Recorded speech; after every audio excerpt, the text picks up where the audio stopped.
মানে গৌৰৱ গগৈ পাকিস্তানৰ এজেণ্ট ৰাজনৈতিক নেতাসকলক মানুহে যোনেই যি নকওক কিন্তু দেশৰ লগত কম্প্ৰমাইজ কৰে বুলি কোনো এইটো কল্পনা নকৰে। এক্স MLA এক্স মিনিষ্টাৰ বুলি ক'লে অলপ মনটো বেয়া লাগেনে? কংগ্ৰেছ আৰু বিজেপিৰ মাজত যিটো পাৰ্থক্য মই দেখা পালোঁ, কংগ্ৰেছৰ ক্ষেত্ৰত সংগঠনক যি গুৰুত্ব দিব লাগে কংগ্ৰেছত মই সেইটো অনুভৱ কৰা নাছিলোঁ। সংখ্যালঘু জনতা গৌৰৱ গগৈৰ লগত আছে, কোনো সন্দেহ নাই। চাওক, সেইটো এটা ৰাজনৈতিক কম্পালচন, তেখেতসকলে হয়তো তেওঁৰ লগত আছে, সেইটো এটা কংগ্ৰেছৰ সভাপতিৰ লগত আছে, কিন্তু গৌৰৱ গগৈৰ লগত আছে নাই এইটো ডাউট আছে। খেলখনত সদায় দুটা নিয়ম আছে, এটা হ'ল যে আপুনি খুব ভাল খেলে, ইটো হ'ল যে আপোনাৰ বিপক্ষে খুব বেয়া খেলিছে। ডাঙৰ ডাঙৰ প্ৰজেক্টকেইটা যিকেইটা অসমৰ ৰূপৰেখা সলাই দিব পাৰে, মোৰ লাগি আছে যে এই কাৰণটোৰ আঁৰত কি, মই নিজে জানিবলৈ বৰ চেষ্টা কৰি আছোঁ। গৌৰৱ গগৈ ডাঙৰীয়াই মই কেইবাবাৰো চাইছোঁ, তেওঁ ফৰেইন পলিচিৰ ওপৰত বক্তব্য দিয়ে। গৌৰৱ গগৈয়ে কংগ্ৰেছক কিমান পৰ্যায়লৈ লৈ যাব পাৰিব? তো আমাৰ বাবে সুৰক্ষা কিমান প্ৰয়োজন এইটোতো গৌৰৱ গগৈক হয়তো বুজোৱাৰ প্ৰয়োজন নাই। ভূপেন বৰাৰ ক্ষেত্ৰত যিটো আমি দেখা পালোঁ যে তেওঁ নিজে মোক যেন অৱজ্ঞা কৰিছে, মোৰ যেন গুৰুত্বহীন, সেইটো নাই। অসমৰ ৰাজনীতিলৈ আহি তেওঁ যিবোৰ কথা কৈছে, বিশেষত মোৰেই ব্যক্তিগতভাৱে মই ভাবোঁ যে বহু মানুহে এই কথাটোত মানে অসন্তুষ্টি দেখুৱাইছে। আপুনি ইয়াত আমাৰ যুদ্ধ বিমান নামিছে, য'ত অসমখন সুৰক্ষিত হৈছে বুলি আমি নিজে অনুভৱ কৰিছোঁ। সেই সময় যেতিয়া কয় যে এইটো চাহৰ লগত তুলনা কৰি দিয়ে, এয়াৰপৰ্টৰ চাহত তাত বহুত এইটো বনাই কি লাভ আছে, তাৰ পৰা কি বুজা যায়? হাইৱেত আপুনি যুদ্ধ বিমান হেলিকপ্টাৰ নমাই প্ৰধানমন্ত্ৰী লেণ্ডিং হোৱাটো এইটো আপুনি অকল্পনীয়। ভাৰতীয় জনতা পাৰ্টি, ডক্টৰ হিমন্ত বিশ্ব শৰ্মা, এই চব মিলি মানে অসম এতিয়া মানে সকলো ক্ষেত্ৰত আপুনি একদম টপ ক্লাছ বুলি ক'ব পৰা যায়। স্বাগতম জনাইছোঁ নিৰ্বাচনী বিশেষ, আচলতে প্ৰাক নিৰ্বাচনী বিশেষ, আৰু মোৰ সৈতে উপস্থিত আছে ছাত্ৰ ৰাজনীতি, জনজাতি ছাত্ৰ সন্থাৰ পৰা ভাৰতীয় জনতা পাৰ্টি হয় বিধায়ক, মন্ত্ৰী, বিভিন্ন দায়িত্বত থাকি পুনৰ দলীয় সংগঠনৰ দায়িত্বত থাকি গুৰুত্বপূৰ্ণ কাৰ্যকাল সমাপ্ত কৰি এক নতুন দায়িত্বলৈ সাজু হৈছে নিচিনা এটা অনুমান হৈছে। গতিকে পল্লৱ লোচন দাস সকলোৱে চিনি পায়, ছাত্ৰ ৰাজনীতি কৰাৰ পৰা জানে। স্বাগতম জনাইছোঁ। ধন্যবাদ।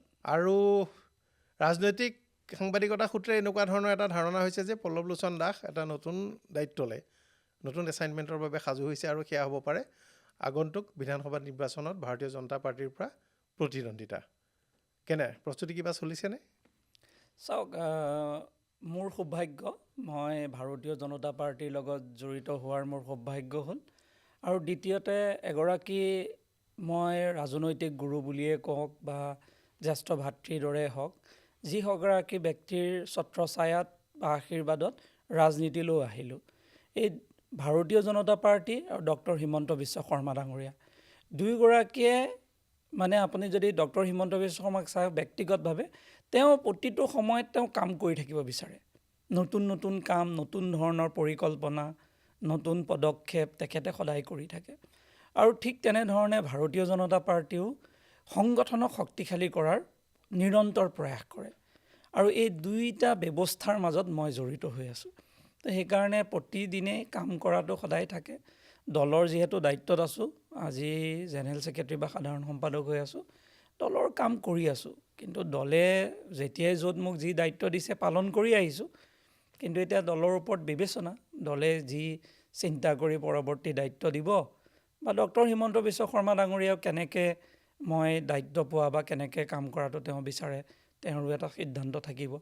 নিশ্চিতভাৱে আশা কৰিম যে দলত বা চৰকাৰখনত বা ব্যৱস্থাটোত যাতে কাম কৰি থাকিব পাৰোঁ, আৰু যাতে কিবা হ'লেও যদি অৰিহণা যোগাব পাৰোঁ, নিজে খুব আনন্দ অনুভৱ কৰিম বা গোটেই ব্যৱস্থাটোত নিজকে সক্ৰিয় বুলি অনুভৱ কৰি থাকিব পাৰিম। ভাৰতীয় জনতা পাৰ্টিত এটা কথা আছে, দেখিবলৈ পোৱা যায়, যেতিয়া ভাৰতীয় জনতা পাৰ্টিয়ে কিবা কিবি কাৰণত কোনো এক দায়িত্বৰ পৰা কাৰোবাক আঁতৰাই দিয়ে, তেওঁ যদি তাৰ পৰৱৰ্তী সময়ছোৱা বিশেষ ঠেহ নধৰাকৈ, বাদ বিসম্বাদ নকৰাকৈ থাকে, কাম চাম কৰি থাকে, তেনেহ'লে তেওঁক পুৰস্কৃত কৰে। আমাৰ আগৰ ৰাষ্ট্ৰপতি ৰামনাথ কোবিন্দ ডাঙৰীয়াই এটা সময়ত লোকসভাৰ নিৰ্বাচনৰ টিকেট বিচাৰিছিল, আৰু তেওঁৰ নামটো পেনেলত যোৱা নাছিল। কিছুদিনৰ পিছত তেওঁলৈ খবৰ আহিল যে তেওঁ দিল্লীলৈ আহিব লাগে, দিল্লীতে ঘৰ এটা লৈ অলপ দিন থাকিব লাগে, দিল্লীত অৰ্গেনাইজেশ্যনেল কাম কাজ কৰিব লাগে। হঠাৎ তেওঁৰ নামটো ৰাষ্ট্ৰপতিৰ কাৰণে নিৰ্বাচিত কৰিলে বিজেপিয়ে। অসমতো আমি দেখিছোঁ বহুত, জয়ন্ত মল্ল বৰুৱা ডাঙৰীয়া প্ৰথম কাৰ্যকালত তেওঁ টিকেটেই নাপালে, আজি এজন শক্তিশালী কেবিনেটৰ অংশীদাৰ মন্ত্ৰী। পল্লৱ লোচন দাসো যোৱা মানে সময়ছোৱাত ত্যাগ কৰিবলগীয়া হৈছে দলৰ কাৰণে, কিন্তু দলৰ সাংগঠনিক কাম, সাধাৰণ সম্পাদকৰ দৰে গুৰুত্বপূৰ্ণ এক প্ৰশাসনিক দায়িত্ব, গতিকে এডমিনিষ্ট্ৰেটিভ দায়িত্ব চলাই আছে। আৰু ইতিমধ্যে বিভিন্ন স্তৰত অভিজ্ঞতা হৈছে, MLA, মিনিষ্টাৰ, চেয়াৰমেন আৰু পাৰ্টীৰ দায়িত্ব। বিশ্বনাথ চাৰিআলিৰ নামটো চৰ্চা হৈ আছে, আৰু বিশ্বনাথ চাৰিআলিত সম্ভৱতঃ ইয়াৰ আগতে যদিও সমষ্টি আছিল বিহালী, কিন্তু বিশ্বনাথ চাৰিআলিত ঘৰ। সেই সূত্ৰে বিশ্বনাথ চাৰিআলিৰ ৰাজনীতিলৈ বিজেপিৰ এজন বিধায়ক আছে বৰ্তমানো, কিন্তু বিশ্বনাথ চাৰিআলিত এইবাৰ প্ৰাৰ্থী সলনি হ'ব আৰু পল্লৱ লোচন দাসক প্ৰক্ষেপ কৰিব, তেনেকুৱা চৰ্চা হৈ আছে। চাওক, ভাৰতীয় জনতা পাৰ্টীত যিহেতু মই বিশ্বাস কৰোঁ, আৰু দলৰ যিহেতু মাননীয় মুখ্যমন্ত্ৰী মহোদয়, তেখেতক সন্মুখত ৰাখি আমি ৰাজনীতিলৈ আহিলোঁ। তেখেতে বহুত সুযোগ দিলে, যাৰ সুযোগৰ বাবে মই বিধায়ক হ'ব পাৰিলোঁ, পৰৱৰ্তী সময়ত সাংসদ হ'লোঁ বা মন্ত্ৰী হ'লোঁ, অভিজ্ঞতা পালোঁ আৰু দলৰো দায়িত্ব লৈ কাম কৰি আছোঁ। যিহেতু ডক্টৰ হিমন্ত বিশ্ব শৰ্মা ডাঙৰীয়াই ইমান দিন মোক সুযোগ দিছে, কাম কৰাৰ সুবিধা দিছে, তো পৰৱৰ্তী দিনত তেওঁ সিদ্ধান্ত ল'ব। তেখেত যিহেতু মোৰ অভিভাৱক, তেখেতে যি সিদ্ধান্ত দিছে মই আজিলৈকে গ্ৰহণ কৰি গৈছোঁ, কাৰণ মই তেখেতক বিশ্বাস কৰোঁ। কাৰণ তেখেতে মোৰ বেয়া হোৱাটো কেতিয়াও কামনা নকৰে। হয়তো ৰাজনৈতিক প্ৰেক্ষাপটত কেতিয়াবা মই ক'ৰবাত হয়তো সেই সময়ত মোৰ কাৰণে হয়তো তেওঁ কিবা এটা কৰিব নোৱাৰিব পাৰে, কিন্তু ব্যক্তিগত তেখেতৰ যিখিনি মৰম, যিখিনি আন্তৰিকতা, বা তেখেতে যি ধৰণে আমাক নিজৰ পুত্ৰ ভাতৃ জ্ঞান কৰি পেলাই যি ধৰণে মৰম দেখুৱায়, সেইটো হয়তো আমাৰ সৌভাগ্য, বা মই সৌভাগ্যৱান বুলি নিজকে অনুভৱ কৰোঁ। ভাৰতীয় জনতা পাৰ্টীও একে আপুনি কোৱাৰ ধৰণে মই চেষ্টা কৰি আছোঁ ভাৰতীয় জনতা পাৰ্টীত যিখিনি মোক দায়িত্ব দিছে পালন কৰিবলৈ নিষ্ঠাৰে। দলে বিবেচনা কৰিব আৰু দলে তেনেকৈ বিবেচনা কৰে, কিন্তু মই যদি আজিয়ে কৈ দিওঁ যে মোক এই অমুকটো লাগে, সেইটো মই অন্ততঃ অনুভৱ কৰা নাই যে মই বহুত বেছি কোৱাৰ কিবা প্ৰয়োজন আছে। দলে যি বিবেচনা কৰিব, দলে যিখিনি ভাবিব যে মোক এইখিনি দায়িত্ব দিব লাগে, নিশ্চিতভাৱে দিব। সেইকাৰণে মই অপেক্ষা কৰি আছোঁ, আৰু দলে যিয়ে সিদ্ধান্ত ল'ব মোৰ বাবেও বা দলৰ বাবে, সেইখিনি আমি গ্ৰহণ কৰিম। বিজেপিৰ জেনেৰেল ছেক্ৰেটাৰী, মানে বিজেপিৰ কামখিনি বৰ কৰ্পৰেট পলিটিকেল পাৰ্টি বুলি কয় নহয়, খুব হাইটেক, এপ বেছড, সাংঘাতিকভাৱে মনিটৰিং হয়, সাংঘাতিকভাৱে অনলাইন ৰিপৰ্টিং হয়, হোৱাটছআপ বৰ সক্ৰিয়, মানে একদম সাংঘাতিক ফাংচনেল মানে প্ৰগ্ৰেছ, মানে হাইটেক ফাংচন। কি অভিজ্ঞতা হৈছে? মোৰো জানিবৰ মন যায় যে বোলে একদম হাতে হাতে সকলোৰে এপ, পুৱা এপত আপডেট, সন্ধিয়া এপত আপডেট, সকলো তথ্য পাতি লেপটপত, ডেস্কটপত, মোবাইলত থাকে। মানে কি পাৰ্থক্য আছে? মানে কংগ্ৰেছতো কাম কৰাৰ ডেফিনেটলি অভিজ্ঞতা আছে, তো কংগ্ৰেছত কাম কৰাৰ অভিজ্ঞতা বা ৰাজনৈতিক অভিজ্ঞতা আৰু বিজেপিৰ অভিজ্ঞতা, মানে মই বাকী পাৰ্টীৰ শক্তি হিচাপে বা কোন জিকিব নিজিকিব চৰকাৰ কৰিব সেই হিচাপে একো সোধা নাই, অৰ্গেনাইজেশ্যনেল এক্টিভিটিত কি পাৰ্থক্য আছে? মোৰ যি অভিজ্ঞতা, মই কংগ্ৰেছ আৰু বিজেপিৰ মাজত যিটো পাৰ্থক্য মই দেখা পালোঁ, কংগ্ৰেছৰ ক্ষেত্ৰত সংগঠনক যি গুৰুত্ব দিব লাগে, কংগ্ৰেছত মই সেইটো অনুভৱ কৰা নাছিলোঁ। কিন্তু বিজেপিয়ে সংগঠনক গুৰুত্ব দিয়ে। সংগঠন এটা নিৰন্তৰ প্ৰক্ৰিয়া। সংগঠন চৰকাৰ থাকক নেথাকক, সংগঠনৰ কামৰ কোনো পৰিৱৰ্তন নাই। সংগঠনত প্ৰতিগৰাকী কাৰ্যকৰ্তাৰ বাবে কাম দিয়া আৰু প্ৰতিগৰাকী কাৰ্যকৰ্তাক সংগঠনৰ মাধ্যমত জড়িত কৰি ৰখাটো এটা প্ৰক্ৰিয়া। আৰু আপুনি যদি চাওক, নিৰ্বাচনৰ সময়তো আমাৰ যিমান কাম, নিৰ্বাচন যোৱাৰ পিছতো একেধৰণৰে কাম থাকে। আমাৰ বুথ সবলীকৰণ, প্ৰতিটো কাৰ্যসূচীক আমি ভালকৈ কৰিছোঁ নাই, তাৰ বিশ্লেষণ, তাৰ মূল্যায়ন, আৰু সেইখিনি আমি তৃণমূল পৰ্যায়লৈ নিব পাৰিছোঁনে নাই।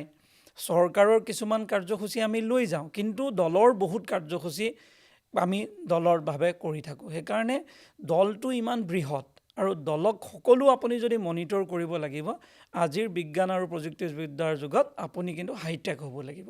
আপুনি আজি সকলো মানুহক ফিজিকেল নাপায়, কিন্তু আপুনি অনলাইন যদি মিটিং নকৰে, কেনেকৈ আপুনি মানুহক বুজাব পাৰিব? এতিয়া আমাৰ প্ৰতিটো সপ্তাহত এখন অনলাইন মিটিং হোৱাটো, মানে সৰু গ্ৰুপত মিটিং হয় বা ডাঙৰ গ্ৰুপত মিটিং হয়, কিবা ইনষ্ট্ৰাকশ্যন থাকিলে আমি সকলোৱে অনলাইনত VCৰ জৰিয়তে আমাৰ কথাখিনি হৈ যায়। আমাক হোৱাটছআপত ৰিপৰ্টিং আহে, আমি হোৱাটছআপত ৰিপৰ্ট পাওঁ, কিবা মেছেজ থাকিলে মেছেজ আমালৈ আহে, আমি কাৰোবাৰ পৰা অনলাইন ৰিপৰ্ট বিচাৰিব লাগে, ৰিপৰ্ট পাই যাওঁ। তো আমি সকলোবিলাকৰ মনিটৰিং, আৰু যিহেতু মনিটৰিং খুব ভাল হয়, আৰু কামৰ বিচক্ষণতাটো এনেকুৱা, মানে প্ৰতিটো সৰু বস্তুক ইয়াত গুৰুত্ব দিয়া যায় আৰু প্ৰতিটো বস্তু মাইনুটলি অবজাৰ্ভ হয়। এনেকুৱা নহয় যিকোনো এটা বস্তু আমি এনেই কৰি নিদিওঁ, তাক এটা পৰিকল্পনা কৰা যায়। কেইগৰাকী মানে পৰিকল্পনা কৰে, ব্যৱস্থিত ৰূপলৈ আনে, ব্যৱস্থিত ৰূপৰ পিছতহে আমি যাম।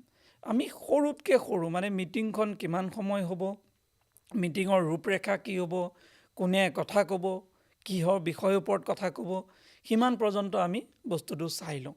সেইকাৰণে আপুনি চাব ইয়াত শিকিবলৈ বহুত পোৱা যায়। মই নিজে ইমান বস্তু শিকিলোঁ মানে ব্যক্তিগত জীৱনত মই অনুভৱ কৰিলোঁ। মানে আপুনি মানে সভাত উপস্থিত থাকিলে বা যদি গোটেই ব্যৱস্থাটো জাৰি থাকে আৰু যদি আপোনাৰ শিকাৰ আগ্ৰহ থাকে, আপুনি নিজক বহুত মানে শিকিব পৰা পৰিৱেশ আনিব পাৰিব। আৰু আমাৰ খুব ভাল এনেকুৱা হ'ল, ধৰক ভাৰতীয় জনতা পাৰ্টি, ডক্টৰ হিমন্ত বিশ্ব শৰ্মা, এই চব মিলি মানে অসম এতিয়া মানে সকলো ক্ষেত্ৰত আপুনি একদম টপ ক্লাছ বুলি ক'ব পৰা যায়। আপুনি এতিয়া সংগঠনৰ নিৰ্বাচন হৈছে, আমি নিৰন্তৰ এতিয়া আপুনি কোনো বুথত ক'ত কি হৈ আছে, কোন বুথ দুৰ্বল, কোন বুথ আমাৰ অলপ শক্তিশালী, কোনবিলাক A গ্ৰেড, কোন বি গ্ৰেড, কোনে বেছি কাম কৰি আছে, কোনে ক'ত কি কৰি আছে, চব আমাৰ তাত চব হাতত, চব হাতত আমাৰ তাত। মাজে মাজে দেখো মন্ত্ৰী MLA এপ এটা খুলি পেলাই ফটো চটো কিবা কিবি আপলোড কৰি থাকে, কৰিব টাইম লাগিব। হৈ গ'ল। কেতিয়াবা কথা বতৰা পাতি থাকিলে দেখো যে কথা পতাৰ মাজতে এনেকৈ কৰিব মই লাগিব। সোধো কেতিয়াবা কি কৰিছে, বোলে নাই আমাৰ এটা নিয়ম আছে,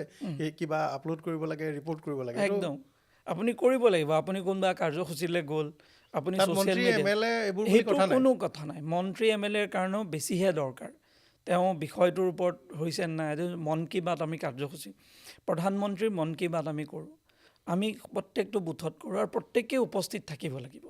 মুখ্যমন্ত্ৰী উপস্থিত থাকে, বুথ সভাপতি উপস্থিত থাকে, ৰাজ্যিক সভাপতি উপস্থিত থাকে, প্ৰত্যেকে। আৰু আমি মন কী বাত যে মই আছিলোঁ, কিমান নম্বৰ বুথত ক'ত আছিলোঁ, সেইটো মই ফটো দি আমাৰ এটা মন কী বাত এইটো কিমান মানুহ উপস্থিত আছিলে আমি ৰিপৰ্টিং কৰিব লাগে, তাত ফটো যাব লাগিব। তো আপোনাৰ ফটো, আপোনাৰ পিছফালে থকা মানুহৰ ফটো, আৰু সেই ফটোখন ডুপ্লিকেট হৈছে নেকি সেইটো চেক হয়, যে আপুনি পুৰণা ফটো এখন লগাব নোৱাৰিব, সেইটো আমি চেক কৰোঁ। তো আমি সেইখিনিক আনি আছোঁ, মানে কোনো লুকুৱাব নোৱাৰিব যে কাৰ্যসূচী আপুনি কৰিছে। তো সেইকাৰণে BJPৰ যিটো সাংগঠনিক যিটো শক্তি, তাৰ তুলনা মানে আপুনি অন্য কোনোবা দল আছে বুলি মই আজিৰ তাৰিখত, হয়তো জনসাধাৰণৰ দৃষ্টিভংগী বেলেগ, ভোট দিয়া কি হ'ব নহ'ব, কিন্তু সাংগঠনিক পদক্ষেপ, সাংগঠনিক ব্যৱস্থা, এইটো আপুনি বেলেগ পৰ্যায়ত মানে এক্স MLA এক্স মিনিষ্টাৰ বুলি ক'লে মনটো বেয়া লাগেনে? চাওক, নোহোৱা পৰ্যায়ত এবাৰ ক্ষমতা পোৱা মানুহৰ বা এটা পাৱাৰত থকাৰ পাছত, আৰু কংগ্ৰেছততো পাৱাৰ এনজয় কৰে ক্ষমতা, চাওক তেনেকুৱা ইয়াত অলপ কম এনজয় কৰে, তেনেকুৱা কথা নাই। তথাপিতো ডেফিনেটলি ইয়াত মানে কি হৈছে আপোনাৰ, ইয়াত এটা আন্তৰিকতা আছে, আত্মীয়তা এটা আছে। আজিৰ দিনত মই মোৰ ব্যক্তিগত যদি কওঁ, গোটেই মন্ত্ৰী যদি সভাখন চাওঁ, মই এনেকৈ পোৱা নাই কোনোবাই মই যদি কিবা এটা অনুৰোধ কৰিছোঁ, কোনোবাই কথাখিনি শুনা নাই, মই এইটো দেখা নাই মানে। আৰু চব ভাতৃৰ দৰে, বন্ধুৰ দৰে, বা পীযুষ দায়ে হওক, জয়ন্ত দায়ে হওক, বা যিমানবিলাক মন্ত্ৰী আজিৰ দিনত আছে, সকলোৰ লগত এটা খুব আত্মীয়তা। তাতে ডক্টৰ হিমন্ত বিশ্ব শৰ্মা ডাঙৰীয়া মুখ্যমন্ত্ৰী, আপোনাক সেই অনুভৱ হ'বলেই নিদিয়ে যে মই ক'ৰবাত কিবা আছে। মৰমৰ কোনো অসুবিধা নাই, আন্তৰিকতাৰ কোনো অসুবিধা নাই। তো আপুনি এইটো ফিল কৰিব লাগিব। যেতিয়া আপুনি একাষৰীয়া হ'ব, তেতিয়া আপুনি অনুভৱ কৰিব যে মোক কোনো গুৰুত্ব দিয়া নাই, মই একাষৰীয়া হৈ আছোঁ, মোৰ যেন গুৰুত্ব নাইয়ে নেকি। কিন্তু এইটো হ'বলৈতো দিয়াই নাই। আপুনি দেখিছে প্ৰতিটো কাৰ্যসূচীত আমি, আৰু দল ইমান এক্টিভলি কাম হয়, ইকুইভেলেণ্ট হয়, আপুনি দেখিছে চাবে। আমাৰ এনেকুৱা হয় দলত, এনেকুৱা পৰ্যায় আমি কেতিয়াবা আচৰিতো পাওঁ, মন্ত্ৰীসকল চব তলত বহি থাকে, মঞ্চত কাৰ্যকৰ্তা বহি, মানে দলীয় মানুহ বহি থাকে। এই আপুনি অমিত শ্বাহ, এই প্ৰধানমন্ত্ৰী ডাঙৰীয়াৰ সভাই হৈ গ'ল, আপুনি দেখিছে, আপোনাৰ 14 তাৰিখে যিখন সভা হ'ল, মন্ত্ৰীসকল চব মঞ্চৰ আপোনাৰ মানে পাব্লিকৰ মাজত বা কাৰ্যকৰ্তাৰ লগত বহিলে, কিন্তু দলৰ যিসকল কাৰ্যকৰ্তা তেওঁলোকক ওপৰত দিলে। তো এনেকুৱা কথা। তো সেইকাৰণে ইয়াত সেইটো অনুভৱ নাই। কংগ্ৰেছত যিটো এটা আইচলেশ্যনৰ ফিল হয়, আজি যিটো আপুনি ভূপেন বৰাৰ ক্ষেত্ৰত যিটো আমি দেখা পালোঁ, যে তেওঁ নিজে মোক যেন অৱজ্ঞা কৰিছে, মোৰ যেন গুৰুত্বহীন, সেইটো নাই। আপুনি এইটো ভৱেশ কলিতাৰ ক্ষেত্ৰত দেখা নাপায়।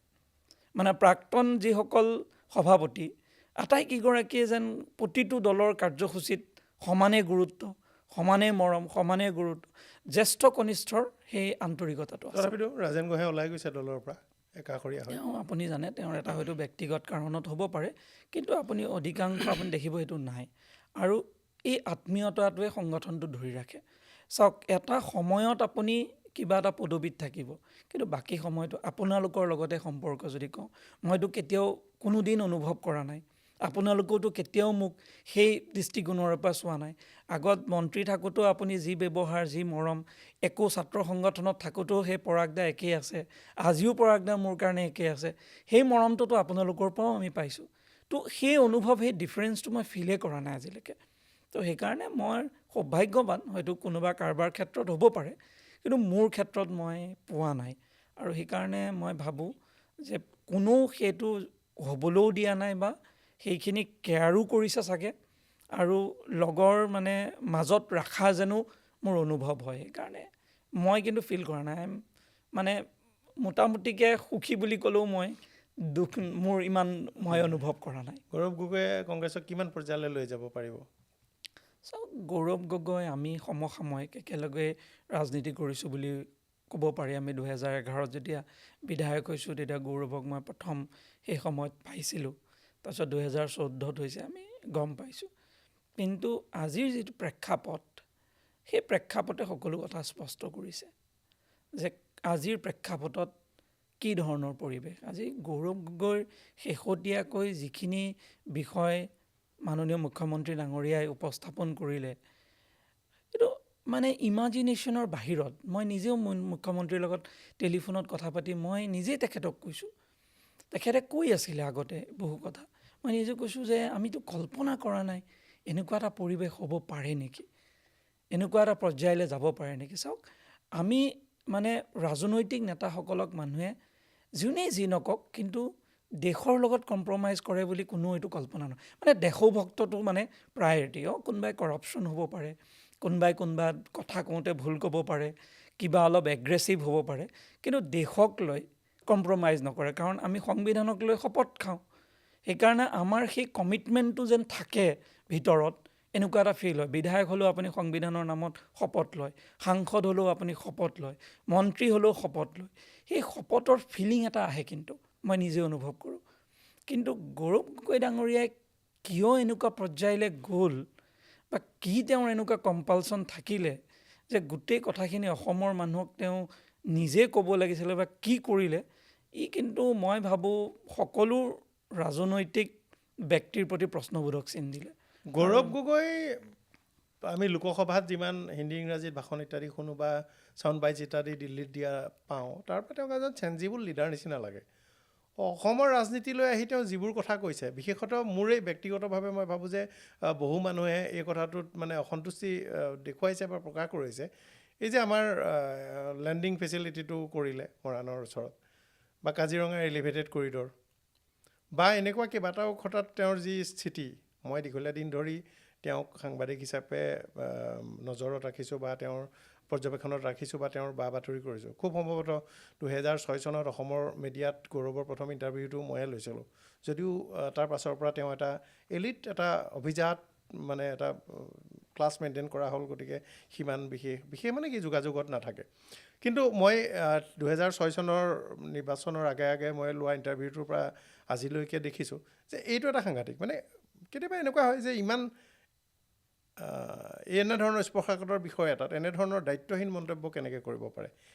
এডভান্স লেণ্ডিং এটা ফেচিলিটি এটা আজিৰ নহয়, বহুদিনৰ পৰাই সকলোৱে কয় যে লাগে, কেৱল মাত্ৰ আমাৰ এয়াৰপৰ্টকেইটাৰে, ডিফেন্স এয়াৰপৰ্টকেইটাৰে বা এয়াৰফ'ৰ্চৰ ষ্টেচনকেইটাৰে আমাৰ কামত নাহিবও পাৰে। গতিকে কেইবাটাও গুৰুত্বপূৰ্ণ প্ৰজেক্টৰ বিৰোধিতা কৰিলে। টানেল প্ৰজেক্টটো কেবিনেটে এপ্ৰুভ কৰিলে, cabinet committee on security approve কৰিলে, সেই প্ৰজেক্টটোক লৈ উপলুঙা হৈছে। এনেকৈ ডাঙৰ প্ৰজেক্টকেইটা যিকেইটা অসমৰ ৰূপৰেখা সলাই দিব পাৰে, মোৰ লাগি আছে যে এই কাৰণটোৰ আঁৰত কি, মই নিজে জানিবলৈ বৰ চেষ্টা কৰি আছোঁ। চাওক, গৌৰৱ গগৈ ডাঙৰীয়াই মই কেইবাবাৰো চাইছোঁ, তেওঁ ফৰেইন পলিচিৰ ওপৰত বক্তব্য দিয়ে। যি মানুহে ফৰেইন পলিচিৰ ওপৰত যদি কথা ক'ব বিচাৰে, তো আমাৰ অসমখন কোনটো অৱস্থানত আছে, ক'ত অৱস্থিতি, তেওঁ নিশ্চয় বুজি পায় যে আমি কিমান কাষত আমি কোনবিলাক ৰাষ্ট্ৰৰ কাষত আমাৰ অঞ্চলটো আছে। তো আমাৰ বাবে সুৰক্ষা কিমান প্ৰয়োজন সেইটোতো গৌৰৱ গগৈক হয়তো বুজোৱাৰ প্ৰয়োজন নাই। কোনোবা এজন সাধাৰণ মানুহে এইটো নুবুজিব পাৰে। কিন্তু আমাৰ ইয়াত এডভান্স লেণ্ডিংটোৱে কি প্ৰমাণ কৰে ইমাৰ্জেঞ্চি বা লেণ্ডিং কিমান দৰকাৰ এই কথাখিনি, য'ত আমি ৬২ৰ সেই আমি যুদ্ধৰ সময়ত যিহেতু মানুহে এইটো বিষয়ে জানে, তো তেওঁ ইয়াত কিয় মন্তব্য কৰিছে, কিন্তু ৰাজনৈতিক স্তৰ ইমান তললৈ যোৱাটো কেতিয়াও কিন্তু গ্ৰহণযোগ্য নহয়। আজি তেওঁ নিৰ্বাচনত মানে ৰাজনৈতিক বিৰোধটোতো থাকিব, সাহসীয় বিৰোধী ৰাজনৈতিক বিৰোধ। কিন্তু আমাৰ দেশৰ এনেকুৱা যে বাংলাদেশৰ মানে পূব পাকিস্তানৰ অভিযান চলাকালীন অটল বিহাৰী বাজপেয়ী ডাঙৰীয়াই ইন্দিৰা গান্ধীক দুৰ্গা আখ্যা দিছিল। যেতিয়া অটল বিহাৰী বাজপেয়ী ডাঙৰীয়াও পৰৱৰ্তী পৰ্যায়ত যেতিয়া বিৰোধী আসনত আছিল বা চৰকাৰ হোৱাৰ সময়ছোৱাত পিছৰবাৰ, সেই সময়ছোৱাতো দেখাবলৈ পোৱা গৈছে যে এটা সুন্দৰ সম্পৰ্ক ৰাখিছিল। পোখৰাণৰ নিউক্লিয়াৰ ব্লাষ্ট হওঁতেও যিমান দূৰ সম্ভৱ প্ৰধানমন্ত্ৰীয়ে প্ৰথম খবৰটো ছোনিয়া গান্ধীক দিছিল। অপাৰেশ্যন সিন্দুৰকালীন আমি দেখিছোঁ যে তেওঁলোকে যিটো ষ্টেটমেণ্ট অফিচিয়েলি দিছে সেইটো একদম ভাৰতৰ কেন্দ্ৰীয় নেতৃবৰ্গই মানে বিৰোধীৰ ভাল দিছে। আজি আছাদুদ্দিন ওৱেইচি কওক, দীঘলীয়া দিন ধৰি মই প্ৰয়াত মাদানী ডাঙৰীয়া মই মানে তেখেতৰ খা খবৰবোৰ ৰাখোঁ, আগতে প্ৰয়াত ইমাম বুখাৰী, জামা মছজিদৰ তেখেতসকলৰ ৰাখোঁ। তেওঁলোকে বিভিন্ন সময়ত চৰকাৰবোৰক সমালোচনা কৰি থাকে বা অন্যান্য কথাবোৰত কিছুমান বিষয়ত তেওঁলোকে মাত মাতি শক্তিশালী স্থিতি লয়। কিন্তু যেতিয়াই দেশৰ আভ্যন্তৰীণ নিৰাপত্তাৰ বিষয় হয়, এইবাৰ অপাৰেশ্যন সিন্দুৰৰ সময়ত কিন্তু ২-৪ মানুহে এনেধৰণে কথা বতৰা কয় যি সঁচাকৈয়ে তেওঁলোক যদি চোৰাংচোৱা নহয়ও, তেওঁলোকৰ যদি কোনো বেয়া উদ্দেশ্য নাইও, তেওঁলোকৰ বিষয়ে এটা বিভ্ৰান্তিকৰ ধাৰণা ৰাইজৰ মাজত সোমাই দিব পৰা যাব এনে আচৰণত। একদম নিশ্চিতভাৱে। চাওক, শশী থাৰুৰ কংগ্ৰেছৰ হয় আৰু মই যেতিয়া সাংসদ আছিলোঁ মই দেখিছোঁ তেওঁ খুব ধুনীয়াকৈ কথাখিনি কয়, সমালোচনাও কৰে, বিষয়খিনিও উপস্থাপন কৰে, খুব ভাল দেখিছোঁ বহুত মানুহে। কিন্তু ভাল আৰু বেয়া এইটো আজিৰ দিনত অসমত এলিভেটেড কৰিডৰ হোৱা এইটো বিৰোধিতা কৰিছে, টানেল হোৱা বিৰোধিতা কৰিছে। আপুনি ইয়াত আমাৰ যুদ্ধ বিমান নামিছে য'ত অসমখন সুৰক্ষিত হৈছে বুলি আমি নিজে অনুভৱ কৰিছোঁ। সেই সময়ত যেতিয়া কয় যে এইটো চাহৰ লগত তুলনা কৰি দিয়ে, এয়াৰপৰ্টৰ চাহত তাত বহুত এইটো বনাই কি লাভ আছে, তাৰ পৰা কি বুজা যায় বাৰু, কি বুজিছোঁ আমি? আৰু শেহতীয়াকৈ পাকিস্তান ভ্ৰমণৰ পৰা আহি তেওঁ লোকসভাত প্ৰশ্ন, দেশৰ আভ্যন্তৰীণ নিৰাপত্তাৰ ওপৰত তেওঁৰ প্ৰশ্ন, তাৰপিছত অসমৰ মানুহক উদ্দেশ্য কৰি তেওঁ অসমক বা ভাৰতবৰ্ষক যদি অৱনমিত কৰিবলৈ তেওঁলোকৰ বক্তব্য, ৰাহুল গান্ধী ডাঙৰীয়াৰো আমি বক্তব্য দেখা পাওঁ আৰু গৌৰৱ গগৈ ডাঙৰীয়াৰো সেয়া বক্তব্য দেখা পাওঁ। এই বক্তব্যই কি বুজাইছে বাৰু? সেইকাৰণে আজিৰ দিনত নতুন প্ৰজন্মই হয়তো কেতিয়াবা কোনোবাই কৈছিলে মাজে মাজে যে গৌৰৱ গগৈক অলপ আমি ফ'ল' কৰিব পাৰোঁ, কিন্তু আজিৰ দিনত কোনে ফ'ল' কৰিব নেকি কোনোবাই? এইটো কেতিয়াও নকৰে। এটা ভোট বেছ এতিয়াও আছে। চাওক, ভোট বেছ যিটো আছিলে সেইটো নাই। চাওক, আজিৰ দিনত সিমান নাই, কিন্তু এটা আছে। ডেকা ল'ৰা নাই আজিৰ দিনত। মই নিজে অনুভৱ কৰিছোঁ ডেকা ল'ৰাসকল আঁতৰি গ'ল এতিয়া। এটা সময়ত চাওক, সেই সময়ৰ যিটো প্ৰেক্ষাপট আছিলে এটা বেলেগ পৰিৱেশত আছিলে, কিন্তু আজিৰ দিনত হয়তো খুব মই ভাবিছোঁ ড্ৰাষ্টিকলি চেঞ্জ হৈছে এইটো। সংখ্যালঘু জনতা গৌৰৱ গগৈৰ লগত আছে, কোনো সন্দেহ নাই। চাওক, সেইটো এটা ৰাজনৈতিক কম্পালচন, তেখেতসকলে হয়তো তেওঁৰ লগত আছে, সেইটো এটা কংগ্ৰেছৰ সভাপতিৰ লগত আছে, কিন্তু গৌৰৱ গগৈৰ লগত আছে নাই এইটো ডাউট আছে। মই গৌৰৱ গগৈৰ লগত আছে নাই মই নাজানো, থাকিব তেওঁলোক, সেইটোত থকাটো তেওঁলোকৰ দৃষ্টিকোণ আমাৰ দৃষ্টিকোণৰ মাজত বহুত পাৰ্থক্য আছে। সেইকাৰণে তেওঁলোকে প্ৰেজ কৰাটো সেইটো তেওঁলোকৰ কথাটো ভাল। আৰু খুব ভালকৈ মাননীয় মুখ্যমন্ত্ৰীয়ে ইয়াৰ ৰিপ্লাই দিছে গৌৰৱ গগৈ। গৌৰৱ গগৈ পাকিস্তানৰ এজেণ্ট। চাওক, মুখ্যমন্ত্ৰীয়ে যিখিনি কথা কৈছে, যদি যুদ্ধ বিমান অসমত নামে বেয়া কোনে পাব? পাকিস্তানত থকা মানুহজনেহে বেয়া পাব। ভাৰতীয় মানুহে কোনোবাই বেয়া পাব বুলি এইটো ক'ব নোৱাৰি, চবেই ভাল পাব। অসমীয়া এজনো বেয়া পোৱা নাই, হয়তো বিজেপিক বেয়া পাব পাৰে, কিন্তু যুদ্ধ বিমান অসমত নমাটো আমাৰ মৰাণৰ দৰে অঞ্চলত আপুনি তাত ৰোডত হাইৱেত আপুনি যুদ্ধ বিমান হেলিকপ্টাৰ নমাই প্ৰধানমন্ত্ৰী লেণ্ডিং হোৱাটো এইটো আপুনি অকল্পনীয়। আমি ভাবিব পাৰোঁ নেকি? কেৱল যুদ্ধ বিমানৰ কথাটোৱে নকওঁ, এইটো বেচিকেলি তাক কেৱল মাত্ৰ ফাইটাৰ জেটৰ কাৰণে বনোৱা নাই, ইমাৰ্জেঞ্চি লেণ্ডিং ফেচিলিটি কৰা হৈছে তাত ৰেস্কিউটোও গুৰুত্বপূৰ্ণ কথা আপুনি আমাৰ এখন বিমান তাত লেণ্ড কৰিলে যিখনৰ মানে বহন ক্ষমতা মানে বস্তু কঢ়িওৱাৰ ক্ষমতা ৭৪ টন মানে আমি ৰাস্তাত যিবোৰ আটাইতকৈ দীঘল শ্ৰেণীৰ ট্ৰাক দেখোঁ ৩খন ট্ৰাকৰ বয়বস্তু একেদিনাই নমাই দিব পাৰি বানপানী ভূমিকম্প বা আন প্ৰাকৃতিক দুৰ্যোগ নহওক কেতিয়াও কিন্তু তেনেকুৱা দুৰ্যোগত মানে সমস্যা নাথাকে বহুতে হয়তো নাজানে যে আমাৰ দেশত মানে কেইটামান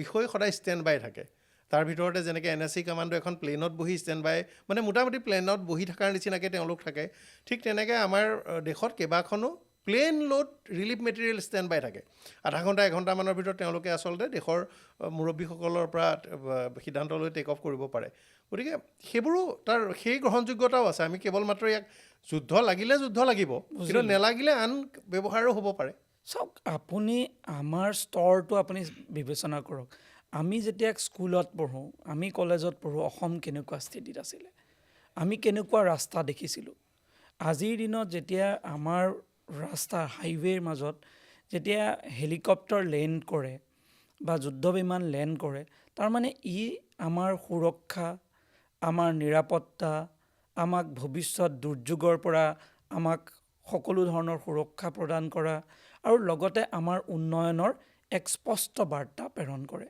যি অসমৰ প্ৰতি মানুহৰ ধাৰণাৰ পৰিৱৰ্তন কৰে অসমীয়া যুৱকৰ আত্মবিশ্বাস বৃদ্ধি কৰে অসমীয়া ৰাজনৈতিক সামাজিক জীৱনত ই মানুহৰ প্ৰভাৱ পেলায় যে আমি এটা যোগাত্মক দিশক অসমখন আগবাঢ়িছোঁ তো আমাৰ ব্যৱহাৰ আমাৰ কথা বতৰা আমাৰ চিন্তা সকলোৰ এটা পৰিৱৰ্তন হয় কিমান প্ৰভাৱ পৰা এটা এই পদক্ষেপ আজি যেতিয়া আমি এটা টানেল বনাইছোঁ আমি নিজে অনুভৱ কৰোঁ যে আমি কেনেকৈ আজি যদি আপুনি উত্তৰ গুৱাহাটীৰ ব্ৰিজখন দেখি যেতিয়া আমি মুম্বাইৰ ব্ৰিজখন দেখিছিলোঁ আজি যেতিয়া গুৱাহাটীত এখন ব্ৰিজ দেখোঁ মনত এনেকুৱা ভাৱ হয় মানে গুৱাহাটীখন এনেকুৱা হৈ গ'লনে আমি যিখন গুৱাহাটীত আহিছিলোঁ মোৰ মনত আছে মানে কি গুৱাহাটী কেনেকুৱা গুৱাহাটীত আহিছিলোঁ আমি কিন্তু আজি এখন গুৱাহাটীৰ এই পৰিৱৰ্তনে আজি কিমান আমাৰ আত্মবিশ্বাস বঢ়ায় মানে আমাৰ ল'ৰা ছোৱালী পঢ়িব লাগে আমাৰ ল'ৰা ছোৱালী যেন নতুনকৈ আমি যেন এটা নতুন নেতৃত্বৰ ফালে আমি যেন আগবাঢ়িছোঁ অকল ডক্টৰ হিমন্ত বিশ্ব শৰ্মাই নেতৃত্ব দিছে চৰকাৰখন এনেকুৱা নহয় নিজৰ ভিতৰত যিটো নেতৃত্ব ল'ব পৰা এটা আত্মবিশ্বাস সেইটোতো জাগ্ৰত হৈছে আজি অসমীয়া যুৱকৰ তো এই যিটো এটা ধাৰণাৰ পৰিৱৰ্তন ইয়াক এনকাৰেজ কৰাৰ প্ৰয়োজন আছে থাকিব ৰাজনৈতিক মতাদৰ্শ থাকিব পথৰ যিটো ৰাজপথৰ উন্নয়ন সেইটো অন্ততঃ ভাৰতীয় জনতা পাৰ্টীৰ অটল বিহাৰী বাজপেয়ী চৰকাৰৰ পৰা নৰেন্দ্ৰ মোদী চৰকাৰলৈকে সেইটো প্ৰশংসা কৰিবই লাগিব বৰ মানে আমাৰ যিটো এতিয়া ইষ্ট ৱেষ্ট কৰিডৰ বা তেতিয়া সোণালী চতুৰ্ভুজ বুলি কৈ যি দুটা বিশাল দেশৰ ইমূৰৰ পৰা সিমূৰলৈ ৰাজপথ বনোৱাৰ পৰা খুব ৰোড ইনফ্ৰাষ্ট্ৰাকচাৰ লৈছে যদিও এতিয়া কলিয়াবৰ দলংখন জাজি ওচৰে পাজৰে ডিমৌলৈকে সেই ঠাইটুকুৰা আপোনাৰ নিৰ্মাণ কাৰ্য ৰৈ গ'ল আৰু হাৰাংগা যাওঁ মূলতঃ আমাৰ 3টা বটলনেক থাকিল মই ভাবোঁ যে এই 3টা আৰু মাজুলীৰ দলংখন ৰৈ গৈছিল আকৌ কাম আৰম্ভ হৈছে অৱশ্যে এইকেইটা অৱশ্যে তেওঁলোকৰ বিষয়াসকলৰো যথেষ্ট দুখ আছে এতিয়া তেজপুৰত ডন বস্কো স্কুলৰ কাষত এটা কুখ্যাত অফিচ আছে NHIDCLৰ প্ৰজেক্ট মেনেজমেণ্ট ইউনিট বুলি তেওঁলোকৰ বিষয়াৰ দৌৰাত্মো এই প্ৰজেক্টটো ডিফাংক্ট হোৱাৰ অন্যতম এটা কাৰণ হাৰাংগা যাওঁটো খুব দুৰ্নীতি হোৱা বুলি কোৱা হয় তাৰ যিটো প্ৰজেক্ট মেনেজমেণ্ট ইউনিট আছে শিৱসাগৰতো ঠিকাদাৰ প্ৰজেক্ট মেনেজমেণ্ট ইউনিটৰ বহুত গাফিলতি আছে তথাপিও এইবোৰ ৰাস্তা ভাল হৈছে কিন্তু মানুহে এটা কথা বিচাৰে যে চৰকাৰ মানুহৰ শেষ নহয় এটা চাকৰি দিলে দ্বিতীয় চাকৰি দিয়ে চাকৰিটো দিয়াৰ পাছত ওচৰলৈ ট্ৰান্সফাৰ কৰি দিব লাগে গতিকে চৰকাৰ এখনক বেয়া পোৱাৰ বিভিন্ন ধৰণৰ কাৰণ বিভিন্ন স্তৰত বেলেগ হ'ব পাৰে অনাগত সময়ত আৰু বহুত কাম কৰিব লাগিব প্ৰত্যাহ্বান কিন্তু আহিব কাৰণ মানে প্ৰতিষ্ঠান বিৰোধী ঢৌ এদিন নহয় এদিন উঠিবই চাওক আপোনাৰ প্ৰতিষ্ঠান বিৰোধী ঢৌ মানুহৰ মানসিকতাৰ ওপৰত ডিপেণ্ড কৰিব যে মানুহে কি আশা কৰিছে আৰু আশা কৰাৰ আশানুৰূপ তেওঁলোকে ফল পাইছেনে নাই সেইটো এক্সপেক্টেশ্যনৰ ওপৰত ডিপেণ্ড কৰে কিন্তু আজিৰ দিনত আপুনি চাওক মানুহে এক্সপেক্ট নকৰা আনএক্সপেক্টেড কাম হৈছে আপুনি কল্পনাও কৰা নাই যোনদিনা বিজেপি চৰকাৰ হৈছে বা ডক্টৰ হিমন্ত বিশ্ব শৰ্মাই মুখ্যমন্ত্ৰীৰ দায়িত্ব লৈ শপত গ্ৰহণ কৰিছে মানুহেতো কল্পনা কৰা নাই যে এই 5 বছৰত ইমান এই ধৰণৰ পৰিৱৰ্তন হ'ব এলিভেটেড কৰিডৰ হ'ব কাজিৰঙাত মানুহে এক্সপেক্ট কৰা নাই নৰ্থ গুৱাহাটীৰ ব্ৰিজ এনেকৈ হৈ যাব আপুনি যি ধৰণৰ 1 লাখ চাকৰিৰ কথা কৈছিলে আজি 1.5 লাখ চাকৰি 1.5 লাখতকৈ বেছি হৈ গ'ল এতিয়া মাননীয় মুখ্যমন্ত্ৰীয়ে কৈছে অহাবাৰ মই আৰু 2 লাখ চাকৰি দিম। ছেমি কণ্ডাক্টৰ আহিব পাৰে অসমত, এইটো আপুনি কোনোবাই কল্পনা কৰিব পাৰে নেকি যে ছেমি কণ্ডাক্টৰ চিপ আমাৰ ইয়াত বনিব? এইটোতো আমি চিনিয়ে নাপাওঁ, আমি ভাবিব পৰা নাই। তো আনএক্সপেক্টেড ডেভেলপমেণ্ট হৈছে। মানে এইবছৰ নৱেম্বৰলৈ কিজানি ফৰ্মেল প্ৰডাকশ্যনেই ষ্টাৰ্ট হ'ব আপুনি ভাবক, ছেমিকণ্ডাক্টৰ। তো ছেমি কণ্ডাক্টৰেৰে যেতিয়া আইডেণ্টিটি হ'ব অসমক, তো অসমক মানুহে কি ধাৰণাৰে ল'ব? তো সেইকাৰণে এই যিটো ডেভেলপমেণ্ট হৈছে, মই ভাবোঁ মানুহে এই ডেভেলপমেণ্টটো বিচাৰে। আজি গুজৰাটত আপুনি চাওক, কিয় মানুহৰ এণ্টি ইনকামবেঞ্চি অহা নাই? গুজৰাটততো অশিক্ষিত মানুহ নহয়, চবতকৈ ৰিচেষ্ট মানুহসকল গুজৰাটত আছে। গোটেই ৱৰ্ল্ড ইকনমিত মানে গোটেই ভাৰতবৰ্ষৰ NRI সকল মেক্সিমাম যদি চাব আপুনি গুজৰাটৰ পৰা। কিন্তু আজি গুজৰাটত চাওক চৰকাৰ কণ্টিনিউৱাছ চলি আছে। কিয়? যে মানুহে সেইটো কৰি কৰি গৈ আছে, ডেভেলপমেণ্ট ৰখি যোৱা নাই। নতুনতকৈ নতুন, এইবাৰতকৈ অহাবাৰ বেছি এই ডেভেলপমেণ্ট। সেইকাৰণে আমি ভাবোঁ অসমৰ মানুহৰ আশা আকাংক্ষাসমূহক, অসমীয়া মানুহৰ আৱেগক যেতিয়ালৈকে আমি প্ৰতিনিধিত্ব কৰি থাকিম, আৰু অসমীয়া যুৱক যুৱতীসকলৰ তেওঁলোকৰ বাবে যেতিয়া আমি এটা মঞ্চ তৈয়াৰ কৰি থাকিম, যে তেওঁলোকৰ ভৱিষ্যতে আত্মসংস্থাপন হওক, আত্মবিশ্বাস হওক, নিজকে অসমীয়া হিচাপে গৌৰৱী অসমীয়া হোৱাৰ এটা পৰিৱেশ নিৰ্মাণ যদি আমি কৰি থাকোঁ, মই নাভাবোঁ যে অসমীয়া মানুহে কেতিয়াও, আৰু অসমীয়া মানুহ অকৃতজ্ঞ নহয়, আপুনিও জানে। সেইকাৰণে মই নাভাবোঁ যে আমি যোৱাবাৰতকৈ ভাল হ'ব এইবাৰ ৰিজাল্ট। মই কণ্টিনিউৱাছ 3টা ইলেকশ্যনত ধৰিছোঁ, আমি 16ৰ পৰা দেখিছোঁ, 16তকৈ 21, 21ত এইবাৰ আৰু ভাল হ'ব যেন লাগে। উল্টা হ'ব লাগিছিলে, এইবাৰ উল্টা হ'ব। মানে আমি 21তকৈ আসন বাঢ়িব, আমাৰ মাৰ্জিন বাঢ়িব। কিয়? মানুহে সেইটো দেখিছে। তো এই ধাৰা যদি এনেকৈ ৰাখে, মই ভাবোঁ অনাগত, যেনেকৈ জালুকবাৰী সমষ্টি আপুনি ক'ব পাৰে, প্ৰত্যেকবাৰ হিমন্ত বিশ্ব শৰ্মা বেছি ভোটত জিকে। তেওঁ যেতিয়াৰ পৰা জিকি আহিছে, আৰু তেওঁ যিহেতু এইটো নেতৃত্ব লৈছে, মই ভাবোঁ তেওঁৰ সেই ধাৰণাটো সদায় আছে। খেলখনত সদায় 2টা নিয়ম আছে। এটা হ'ল যে আপুনি খুব ভাল খেলে, ইটো হ'ল যে আপোনাৰ বিপক্ষে খুব বেয়া খেলিছে। চাওক, আমি বিপক্ষৰ লগত আজিৰ দিনত ধাৰণাত নাই। মাননীয় মুখ্যমন্ত্ৰীয়ে ইমান কাম নকৰিলেও হয়তো ভোট দিলেহেঁতেন। আজি মই নিজে অনুভৱ কৰোঁ, মই বাগিচা অঞ্চলবিলাকত মানুহৰ ইমান ডিমাণ্ড নাছিলে যিমান তেওঁ দিছে। এই জগন্নাথ মন্দিৰ বনাই দিব লাগে বুলি কোনো বিশেষ ডিমাণ্ড নাই।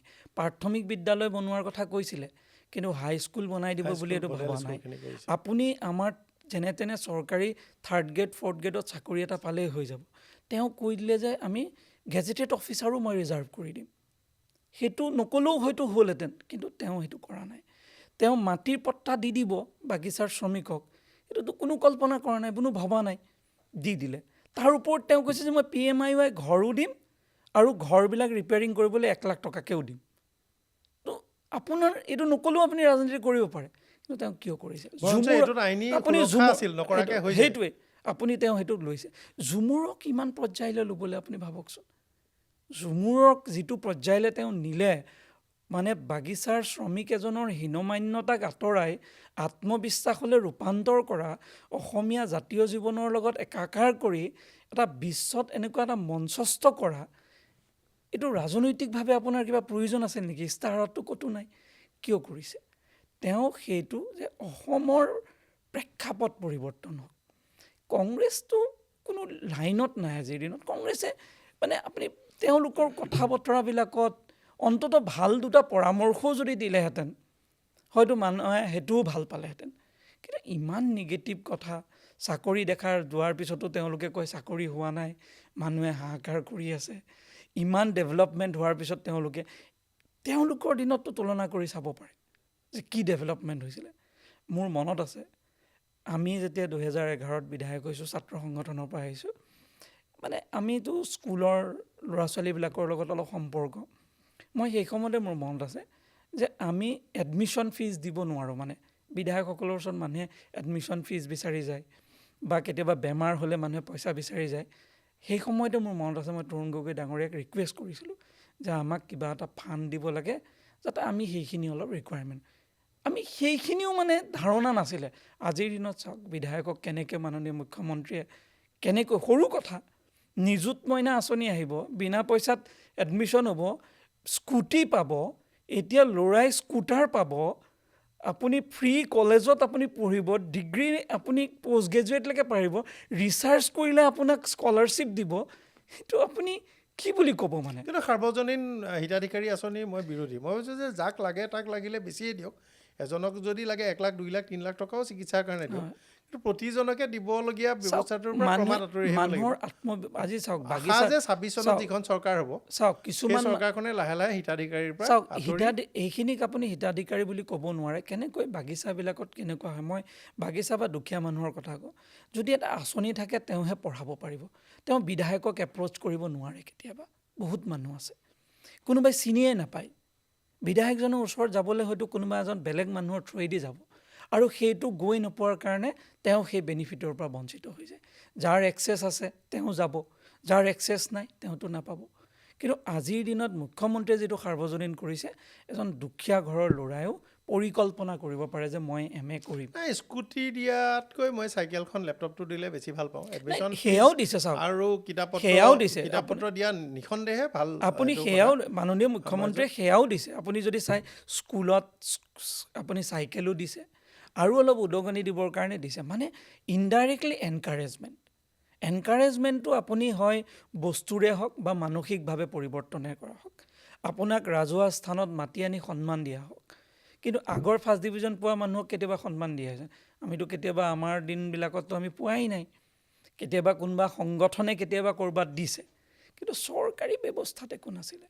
কিন্তু চাহ আজি জনগোষ্ঠী বৰ মানে তেওঁলোক বঞ্চিত হৈ আছে সকলো। এইটো আপুনি নিজে মোতকৈ ভালকৈ জানে। মানে বিভিন্ন এতিয়াও সমস্যা আছে। আৰু মোৰ এনে এটা সদায় ভয় হৈ থাকে যে অসমৰ চাহ বাগান ভিত্তিক অৰ্থনীতি, মানে বাগানবোৰ বহু দিনলৈকে চলি নাথাকে। এদিন নহয় এদিন আমি চাহ ব্যৱসায়ৰ বাহিৰত ভাবিব লাগিব। আৰু তেতিয়া এই বৃহৎ জনগোষ্ঠীটোৰ মানুহখিনিয়ে কি কাম কৰিব, ক'ত নিয়োজিত হ'ব, এই কথাটো এটা ৰূপৰেখা এতিয়াৰ পৰাই থাকিব লাগিব লিডাৰশ্বিপৰ। কিন্তু হিমন্ত বিশ্ব শৰ্মাই কৰিছে, আঁচনি কিন্তু দিছে। মোৰ চাহ জনগোষ্ঠীৰ নেতাসকলৰ মানে অলপ এই ক্ষেত্ৰত যেন জনগোষ্ঠীটোক সেইমতে দিব পৰা নাই। আনকি বহুতক বিশ্বাসঘাতকতাই কৰিছে। কংগ্ৰেছৰ দিনৰ পৰা আমি দেৱকান্ত বৰুৱাই কৈছিল আলিকুলি ৰাজনীতি, কিন্তু দিয়াত অকণমান হেমাহি থাকি গ'ল। আৰু চাহ জনগোষ্ঠীৰ নেতাসকলেও নিজৰ জনগোষ্ঠীটোক সিমান কৰিব পৰা নাই যিমান কৰাৰ থল আছিল। চাওক, জেনেৰিক ষ্টেটমেণ্ট, কিন্তু সকলো বুলি সামৰি লওঁতে মই পল্লৱলোচন দাসকো সামৰি লৈছোঁ। সামৰিয়ে মই কৈছোঁ যে চাওক, যেতিয়া আপুনি কাম কৰিব, প্ৰথমবাৰৰ বাবে এনেকুৱা এগৰাকী আমি মুখ্যমন্ত্ৰী পাবলৈ সক্ষম হৈছোঁ যিগৰাকীয়ে বিষয়টো অনুভৱ কৰিব পাৰিছে। আগৰ কোনো মুখ্যমন্ত্ৰীয়ে অনুভৱেই কৰিব পৰা নাছিলে।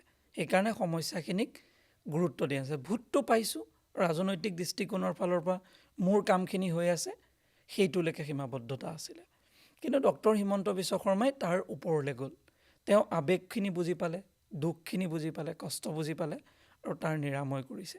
আৰু সেইকাৰণেই আজিৰ দিনত পৰিব। আৰু মই আপোনাক আজি নিজৰ মনৰ মোৰ আত্মবিশ্বাস যে অহা 5 বছৰ ডক্টৰ হিমন্ত বিশ্ব শৰ্মাই মুখ্যমন্ত্ৰী হিচাপে যি কাৰ্যকাল তেওঁ চলাব, মই ভাবোঁ অহা 5 বছৰত মানে চাহ বাগিচাৰ সমাজখনৰ এটা নতুন ৰূপত আত্মপ্ৰকাশ হ'ব।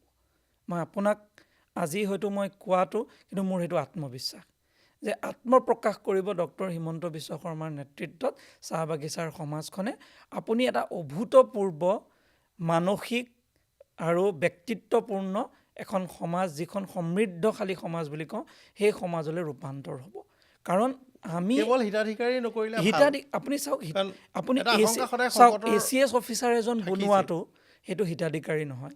আপুনি PhD ডিগ্ৰী কোনোবাক এটা কৰোৱাটো সেইটো হিতাধিকাৰী হ'ব নোৱাৰে। সমাজখনৰ মাজত সেই আত্মবিশ্বাস নাছিলে, সেইকাৰণে সমাজখনে অনুভৱ কৰা নাছিল। কিন্তু কোটাৰ এটা ষ্টেণ্ডাৰ্ডাইজেশ্যনো হ'ব লাগে। যদিও কোটা কোটা বুলি ক'লে কোটা যিটো আছে, কোটাৰো এটা কোৱালিটি চাওক। কোটা একদম তেওঁ তেনেকৈ চোৱা নাই, তেওঁ এটা পৰিকল্পনাৰে গোটেই কামখিনি কৰিছে। তেওঁ স্তৰ চাইছে যে শিক্ষিত মানুহৰ কাৰণে এইখিনি, একেবাৰে দৰিদ্ৰখিনিৰ কাৰণে এইখিনি, আৰু যিখিনি অকণমান আৰু আপগ্ৰেড হৈছে তেখেতসকলৰ কাৰণে এইখিনি। তেওঁ এটা পৰ্যায়ত লৈছে। একেবাৰে মাটি নথকা মানুহক মাটি দিয়া, কিন্তু পঢ়া শুনা কৰা ল'ৰাৰ কাৰণে বেলেগ, কোনোবাই ACSত গৈ ক্ৰেক কৰিব সেইটোৰ কাৰণে আকৌ তেওঁ বেলেগ। তো তেওঁ মেডিকেল কৰক, ইঞ্জিনিয়াৰিং কৰক, নাৰ্ছৰ কৰক, কোনোবাই ব্যৱসায় কৰক, সকলো স্তৰৰ কাৰণে তেওঁ পৰিকল্পনা কৰিছে। আৰু সকলোতকৈ ডাঙৰ কথা, তেওঁ অসমীয়া সমাজ জীৱনৰ লগত মানে চাহ বাগিচাৰ সমাজখনক একাকাৰ কৰি দিছে। এইটোৱে চবতকৈ ডাঙৰ কথা। আপুনি যিমানেই যি নকওক, মুখত কোৱাটো এটা বেলেগ কথা, ভাষণত কোৱা, কিন্তু ব্যক্তিগতভাৱে সঁচাকৈ কৰাটো এইটো ডাঙৰ কথা। কোনোবা মুখ্যমন্ত্ৰীয়ে নিজৰ ঘৰত চাহ বাগিচাৰ ল'ৰা ছোৱালীক মাতি আনি একেলগে ভাত খোৱা, সহধৰ্মিনীৰ লগত থাকিব, তেওঁলোকক উপহাৰ দিয়া, তেওঁলোকৰ আত্মীয়তাটো অনুভৱ কৰোৱা, মাটিত বহি চাহ বাগিচাৰ শ্ৰমিকৰ লগত ভাত খোৱা, চাহ খোৱা, আৰু তেওঁলোকৰ লগত মিলি তেওঁ একেকাৰ হৈ যাবলৈ প্ৰয়াস আগততো আমি কেতিয়াও দেখা নাই। মই কৰাটো স্বাভাৱিক। ৰাজনীতিত বাৰু সেইখিনি কথাৰ এটা নিশ্চয় মূল্য থাকিব। ৰাজনৈতিক তেওঁ মানে মূল্য য'ত থাকিব। ভোটৰ বাহিৰতো কৰে, য'ত তেওঁ আজি তেওঁ বাল্য চৰা বুলি এটা অনুষ্ঠান তেওঁ নিউজ লাইফৰ দৰে কৰিছে, মই দেখিছোঁ। তো সেইটোত ময়ো অকণমান অংশীদাৰ হৈ আছিলোঁ। মই আচৰিত, মই ভবাই নাই, য'ত আমি হয়তো নিৰ্বাচনো নেখেলোঁ, তেওঁ সেই মাজবাটত কৰিছে গৈ পেলাই। ভাল হ'ব, খুব ভাল হ'ব সেইকেইটাৰে যিকেইটাত মানে শিক্ষা স্কুলকেইখন খুব ভাল হ'ব। স্কুলখিনিৰ পৰা প্ৰডাক্টিভিটি, আপুনি অসমীয়া মানুহৰ যিটো হস্পিটেলখিনি আৰু তাৰ গৰ্ভৱতী মাতৃৰ কাৰণে দিয়া সুবিধাখিনি, আপুনি চাওক, মই সদায় মানে আমাৰ দিশৰ আপুনি পৰা মাননীয় মুখ্যমন্ত্ৰীক যদি চাই, আপুনি যদি লক্ষ্য কৰে, মানে অসমীয়া সমাজখনৰ লগত সকলোকে একাকাৰ কৰাৰ তেওঁ প্ৰয়াস কৰিছে। আপুনি কিন্তু তেওঁ কৰিছে, কিন্তু পল্লৱ লোচন দাসেও কৰিবলগীয়া বহুত আছে। চাওক, আমাৰো কৰিবলগীয়া বহুত মানে আছে। মই আমি পল্লৱ লোচন দাসেই ধৰা নাই, মানে আমাৰ যেতিয়াৰ পৰা একেবাৰে ঘাটুৱাৰ ডাঙৰীয়াৰ পৰা আৰম্ভ কৰি, নিশ্চিতভাৱে, কাৰণ চাহ বাগিচাৰ যিসকল নেতা বা জনগোষ্ঠীৰ যিসকল নেতা, তেওঁলোকৰ ডাঙৰ ডাঙৰ ঘৰ হ'ল, বিয়া বাৰু পাতিলে, সা সম্পত্তি হ'ল, কিন্তু শ্ৰমিকৰতো একে জীৱনধাৰা থাকিবলৈ কথাটো মিছা নহয়। এটা বৃহৎ সংখ্যা আপুনি একেদিনতে বা পৰিৱৰ্তন কৰিব নোৱাৰে। সেই পৰিৱৰ্তনৰ যাত্ৰা আৰম্ভ হৈছে। মই কৈছোঁৱেই নহয় যে এইবাৰ ডক্টৰ হিমন্ত বিশ্ব শৰ্মাৰ নেতৃত্বত এই যি নতুন চৰকাৰ আহিবলৈ গৈ আছে, এই চৰকাৰখনে এটা সম্পূৰ্ণ 360 ডিগ্ৰী পৰিৱৰ্তনেৰে মানে চাহ বাগিচাৰ সমাজখনক পৰিৱৰ্তন কৰিব, মোৰ এইটো বিশ্বাস। আৰু সকলোতকৈ ডাঙৰ কথা, অসমীয়া সমাজ জীৱনৰ লগত আমাৰ যিটো পৰিৱেশ, এই পৰিৱেশটো বহুত পৰিৱৰ্তন হৈছে। মই দেখিছোঁ মানে অসমত এতিয়া কথা বতৰাবিলাক বেলেগ, গোটেই অসমীয়া ল'ৰাৰ দৃষ্টিভংগীয়ে বেলেগ। আমি বিষয়বিলাকত ধৰিছোঁ কাৰোবাক বন্ধু বান্ধৱ, বিভিন্ন সতীৰ্থ বা জুনিয়ৰসকলৰ লগতো বিভিন্ন সময়ত কথা আলাপ আলোচনা কৰি আছোঁ, দেখিছোঁ তেওঁ সকলোৰে মানসিকতাৰ বহুত পৰিৱৰ্তন হৈছে। সেইকাৰণে মই ভাবোঁ অহা 5 বছৰ অসমৰ মানে এৰা হ'ব। মই লাগে যিটো মানে আমি দিল্লীৰ পৰাও দেখিছোঁ, দিল্লীৰ নেতৃত্বৰো আমি দেখিছোঁ, ডক্টৰ হিমন্ত বিশ্ব শৰ্মাৰ ভূমিকা আমি দেখিছোঁ, যিটো আধাৰ বনিছে নহয়, ইয়াত বহুত ডাঙৰ বিল্ডিং বনিব। কাৰণ আপুনি আন্তঃগাঁথনি হ'ব, ইনফ্ৰাষ্ট্ৰাকচাৰ হ'ব, ইনভেষ্টমেণ্ট আহিব, বিল্ডিং হ'ব, সকলো হ'ব। আশংকা সদায় থাকি গৈছে যে তাত কামখিনি আমাৰ মানুহে কৰিবলৈ নাপাব। এক, আমি সাজু হোৱা নাই। দুই, আমাৰ কিছু অনীহা আৰু সৰুৰ পৰা এটা চৰিত্ৰ থকা বুলি যি অভিযোগ আহে, সিও মিছা কথা নহয়। এইটো অলপ মানে চাওক, এইটো আমি কৈ কৰোৱাইছোঁ যেন মোৰ কেতিয়াবা লাগে, কৈও কেতিয়াবা আমি বেছিকৈ কৈ আছোঁ। কিন্তু মই আজিৰ দিনত মই নিজে দেখিছোঁ, মই আজি অলপ দিনৰ পৰা বহুত ডেকা ল'ৰাক লগ পাই আছোঁ। মই এনেকুৱা ডেকা ল'ৰা দেখা নাই যে কোনোবাই কিবা নহয় কিবা কৰা নাই। আপোনাক মই সঁচাকৈ কৈছোঁ, মই এইকেইটা দিনতে মই অলপ দিনৰ পৰা কিছু ডেকা ল'ৰাক এনেকৈ লগ পাইছোঁ বিভিন্ন সময়ত। তেওঁলোক কোনো ৰাজনৈতিকভাৱে কৰ্মী নহয় দেই, এনেই থাকে, কিন্তু মই অধিকাংশ দেখিছোঁ কিবা নহয় কিবা কামত জড়িত। আমাক এনেকুৱা এটা কৈ থকা বেছি গ'ল নেকি, যিমান আমি কৰা নাই। কিন্তু আজিৰ দিনত আপুনি চাব, গোটেই সৰ্বভাৰতীয় পৰ্যায়ত বহুত অসমীয়া ল'ৰাই দপদপাই আছে। আপুনি বিভিন্ন ক্ষেত্ৰত, ইভেন অসমতো আপুনি যদি চাই বহু ক্ষেত্ৰত দপদপাই, কিন্তু ক'ৰবাত খেতি কৰাত আমি হয়তো কেতিয়াবা অলপ কম কৰিছোঁ, কিন্তু এতিয়া দেখিছোঁ সেয়াতো আহিছে। নহয়, খেতিটো ইমান খেতি কৰিব নালাগে। সেইটোৱে অসমৰ মানুহে যিমান ধান খায়, মানে চাউল খায়, তাৰ বাবে যিমান ধান খেতি কৰিব লাগে, সেইটো পঞ্জাৱৰ আৰ্হিত, হাৰিয়ানাৰ আৰ্হিত কৰিলে আমাৰ এটা মহকুমাত ধান খেতি কৰিলেই হ'ল। চাওক, সেইদিনাখন কাম কৰিব লাগে বুলি আমি কৈ থাকোঁ, কোনোবা এজনে ফেক নেৰেটিভ এটা ব্যাখ্যা কৰি থাকোঁ। সেইদিনাখন কেইদিনমানৰ আগত এখন ভিডিঅ' কৰিছে, আপুনি দেখিছে, আমাৰ উত্তৰ গুৱাহাটীৰ ব্ৰিজখনত চব অসমীয়া ল'ৰাই কাম কৰিছে বুলি তেওঁ গোটেই ভিডিঅ'টোত দিছে। আমিও কৰিছোঁ সেইটো। কিন্তু চাওক, আমি বাহিৰৰ পৰা মানুহে গম নাপায়, মানুহে আমাক টেগে লগাই দিছে নেকি যে অসমীয়া মানুহে কাম নকৰে বুলি। কিন্তু সেইটো মোক অলপ, মই ভাবোঁ যে এইটোৰ পৰিৱৰ্তন হৈছে। আৰু এতিয়াৰ যিটো প্ৰজন্ম, এই প্ৰজন্মই কিন্তু চব হেৰি কৰি কাম কৰিব। এটা আছিলে আন্দোলন আমি কৰিলোঁ, আমাৰ এটা চিঞৰ বাখৰ আমি কৰিলোঁ, বহুত সময় আমি পঢ়াৰ পৰিৱৰ্তে আমাৰ ডিমাণ্ডতে আমি নিজকে মনোনিৱেশ কৰিলোঁ। আমি ভাবিলোঁ যে ডিমাণ্ড ফুলফিল কৰাটোহে আমাৰ লক্ষ্য, আন্দোলনটো এটা আমাৰ মানে প্ৰয়োজন, এনেকৈ কৰিলোঁ। কিন্তু আজিৰ দিনত সেইটো যিহেতু নাইকিয়া হ'ল, আন্দোলন কৰিলে, ডিমাণ্ড কৰিলে আৰু দিলেও কেতিয়াবা কিছুমান লাভ নহ'ব নহয়। আমি অসম সেইটো আন্দোলনৰ ফলশ্ৰুতিত ব্ৰহ্মপুত্ৰ কেকাৰ্ছ এণ্ড পলিমাৰ্ছ লিমিটেড পালোঁ, এংগেজমেণ্ট কিমান নেপালে। কাৰণ আমি ফ'কাছ সেইটোত হৈ গ'ল যে আমি এতিয়া ছেমি কণ্ডাক্টৰৰ মুখ্যমন্ত্ৰীয়ে ছেমি কণ্ডাক্টৰ হৈছে, কিন্তু ছেমি কণ্ডাক্টৰত কোন চাকৰি পাব মুখ্যমন্ত্ৰী সেয়াও পৰিকল্পনা কৰিছে, সেইটো ছেমি নাছিলে। কণ্ডাক্টৰ ছেক্টৰটোত এটা ভাল হ'ব, আমাৰ বিশ্বজুৰি IT ছেক্টৰত কিছু অস্থিৰতাই বিৰাজ কৰাৰ বাবে আমেৰিকাৰ পৰিস্থিতি ধৰি কিছু লোক ঘৰলৈ উভতি আহিব বিচাৰিছে অসমীয়া, প্ৰথম। দ্বিতীয় কথাটো হ'ল যে IT ছেক্টৰত অসমৰ মানে ভাল, একেবাৰে ভাল দখল আছে। আপুনি বাংগালুৰুটো কওক বা অন্যান্য স্থানতো কওক, গতিকে সেইটোত হ'ব। কিন্তু তাৰ আশে পাশে এটা হিচাপেই আছে যে জাগিৰোডৰ আশে পাশেই 1 লাখ কোটি টকামানৰ ইনভেষ্টমেণ্ট হ'ব ইয়াৰ লগে লগে, যিবোৰ পাৰ্শ্বৱৰ্তী যিবোৰ উদ্যোগ গঢ়ি উঠিব। কিন্তু সিমানখিনিত কাম কৰিবলৈ আমি সাজু হৈ থাকিব লাগিব। মই এটা উদাহৰণ কওঁৱেই যে মই এদিন EPIP আমিন গাঁৱলৈ গৈছিলোঁ, 4:30 বজা 5 বজাৰ সময় তাত EPIP আমিন গাঁও শেষ হ'ব কাম, এটা শ্বিফ্ট শেষ হ'ব, শেষ দিনৰ শ্বিফ্টটো ওলাই আহিব। মই ৰৈ আছিলোঁ, কোনোবা এজনে ক'লে এইকণতে চাহ একাপ খাওঁ বুলি, গতিকে গেটৰ মুখত এনেকুৱা ৰাস্তাৰ কাষত থাকে ন, তৰ্জা বেৰ দিয়া চাহৰ দোকান এখন আছে, বৰ ভাল চাহ বনায়। গতিকে তাতে চাহ খালোঁ, একদম ঢল ওলাই আহিল, মোৰ মনটো খুব ভাল লাগিল যে একদম ঢল হাজাৰ হাজাৰ ল'ৰা ছোৱালী ওলাই আহিছে, যেনেকুৱা মানে আপোনালোকৰ সমাৱেশত শেষ হৈ যোৱাৰ লগে লগে যেনেকৈ এটা ঢল আহে তেনেকুৱা ঢল নিচিনাকৈ আহিছে, গতিকে ভাল লাগিল। মই ক'লোঁ তাৰপিছত কাৰোবাক যে এইটো মোৰ আজি বৰ ভাল লাগিলে, ইমানখিনি ল'ৰা ছোৱালী EPIP আমিন গাঁৱত কাম কৰি আছে। তাৰ স্থানীয় ল'ৰাগৰাকীয়ে মোক ক'লে, এই ল'ৰা ছোৱালীবোৰ কোন এবাৰ খবৰ কৰিবচোন। মই আকৌ এদিন গ'লোঁ, গৈ পেলাই কিন্তু খা খবৰ কৰি গম পালোঁ আমাৰ অংশীদাৰিত্ব আৰু প্ৰতিনিধিত্ব সিমান সবল নহয়। সেইটো লাগিলে ৰাণীতে হওক বা অন্যান্য যিকেইটা আমাৰ এতিয়া মেজৰ হাব হিচাপে হৈছে, আশা কৰিম হওক, কিন্তু সেইবোৰ বাৰু সময়লৈ যাব। নিৰ্বাচনমুখী ৰাজ্যখনত দীঘলীয়া ৰাজনৈতিক যাত্ৰা, হিমন্ত বিশ্ব শৰ্মাৰ একদম ঘনিষ্ঠতম যিখিনি মানুহ, মই কৈছোঁ যে পল্লৱ লোচন দাসো দীঘলীয়া সময় ধৰি তেওঁৰ নিকট আছে, অন্ততঃ 20 বছৰমানটো হ'ব লাগে। কি হয়। অভিজ্ঞতা? চাওক, এগৰাকী ব্যক্তিক মই লগ পাইছিলোঁ, যিগৰাকী ব্যক্তি সেই সময়ত মন্ত্ৰী হৈ মই আছিল। খা খবৰ কৰোঁ, পল্লৱ লোচন দাসো ৰাতি 12টা 1টা 2টা বহুত দেৰিলৈকে থাকে, বাকী দিনটোত তেওঁক দেখা যাওক বা নাযাওক বেলেগ কথা।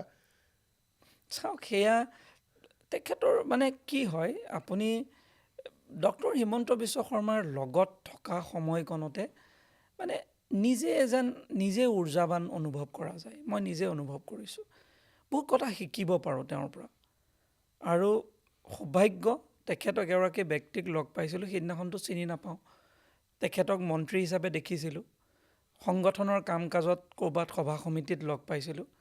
কিন্তু সেইগৰাকী ব্যক্তিৰ যেতিয়া সান্নিধ্যলৈ আহিলোঁ আৰু যেতিয়া ৰাজনীতিৰ ক্ষেত্ৰখনলৈ তেখেতে মোক আগবঢ়াই দিলে, সেই দিনটোৰ পৰা আজি পৰ্যন্ত তেখেতৰ যি সান্নিধ্য পাবলৈ সক্ষম হৈছোঁ বা পাবলৈ, মানে তেওঁ ভাতৃৰ দৰে, মানে অভিভাৱকৰ দৰে ব্যৱহাৰ কৰে।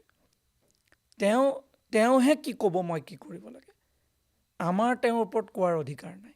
তেওঁহে ডিচাইড কৰিব মোৰ কাৰণে কি প্ৰয়োজন নহয়, কোনটো কাম কৰাটো মোৰ দৰকাৰ, কোনটো কাম নকৰাটোৰ পৰা মই বিৰত থকা দৰকাৰ। সিমানখিনিলৈকে তেওঁ নিৰীক্ষণো কৰে, মৰমো কৰে, চোৱা চিতাও কৰে। আৰু সেই বস্তুটো সাধাৰণতে নাপায়।